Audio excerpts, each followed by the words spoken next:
Bonjour à toutes et à tous. Bonjour Thierry. Bonjour Christelle. Thierry, l'épidémie de coronavirus bouscule nos modes de vie et nous entendons beaucoup d'informations contradictoires sur le sujet. Nos loueurs, qui ont une activité de courte durée, sont particulièrement impactés. Nous allons faire un point sur la situation. Avant tout, je souhaite rassurer nos clients. Nos équipes se mobilisent afin d'assurer la continuité de nos services. Notre accompagnement, qui se faisait déjà à distance, nous a permis d'adapter notre mode de travail et aujourd'hui, tous nos collaborateurs sont disponibles et joignables par mail ou par téléphone.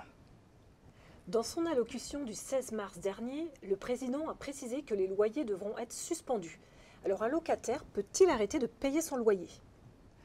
Eh bien non, si l'on remet la phrase du président dans son contexte, il est évident que la mesure ne concerne que les entreprises et pour les loyers professionnels.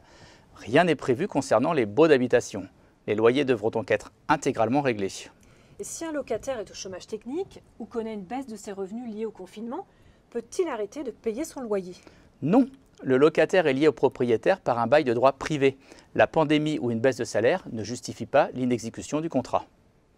Thierry, les propriétaires d'un appartement en résidence gérée avec un bail commercial sont-ils concernés par la suspension des loyers ? Effectivement, ils pourraient être concernés par cette suspension. Pour autant, les détails de la mesure ne sont pas encore connus. Le projet de loi du Sénat indique que la mesure ne devrait viser que les très petites entreprises dont l'activité est affectée. Il ne s'agira que d'un report et non d'une annulation des échéances. Ces éléments peuvent nous sembler rassurants. Nous attendons cependant la parution des textes officiels pour être fixés. Dans le contexte de confinement, les propriétaires de location courte durée subissent de nombreuses annulations. Alors, que peuvent-ils faire ?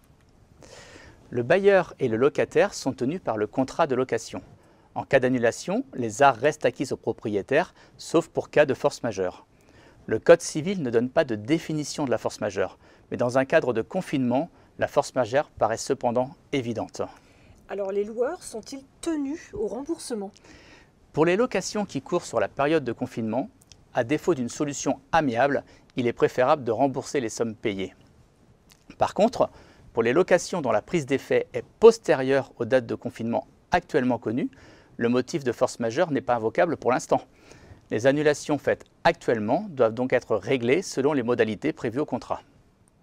Grâce aux mesures d'urgence mises en place, il est possible de demander au service des impôts entreprises le report sans pénalité du règlement des prochaines échéances d'impôts directs. Alors Thierry, la TVA est-elle concernée par cette mesure ? Eh bien non, l'administration a précisé que ce dispositif ne concernait pas la TVA. Il faut donc continuer à la déclarer et à la payer. Et pour ceux qui connaissent des difficultés financières pour le paiement de la TVA, y a-t-il un dispositif spécifique ? Non. Comme auparavant, une fois la déclaration et le télépaiement effectués, en cas de rejet, les demandes de report ou d'étalement se feront directement auprès du service des impôts. Le loueur devra alors détailler les circonstances particulières dans lesquelles il se trouve et fournir à l'appui les pièces justifiant sa demande. Le président a annoncé des aides pour les entreprises en difficulté, et notamment une aide de 1 500 € réservée aux petites entreprises. Les loueurs en meublé pourront-ils en bénéficier ? Les modalités d'application de ces aides doivent être précisées par décret. Il est probable qu'elles ne concerneront que les entreprises inscrites au registre du commerce. Nos loueurs, qui sont non professionnels, ne devraient donc pas pouvoir en bénéficier.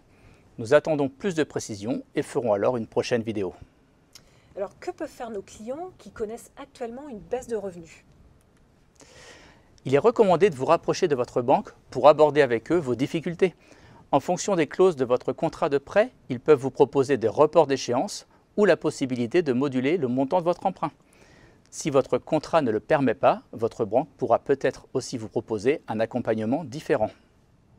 Merci Thierry pour toutes ces précisions. Merci Christelle, merci à toutes et à tous pour votre écoute. J'espère que cette vidéo a été suffisamment claire. On vous dit à bientôt pour d'autres vidéos et en attendant, prenez soin de vous. Au revoir. Au revoir.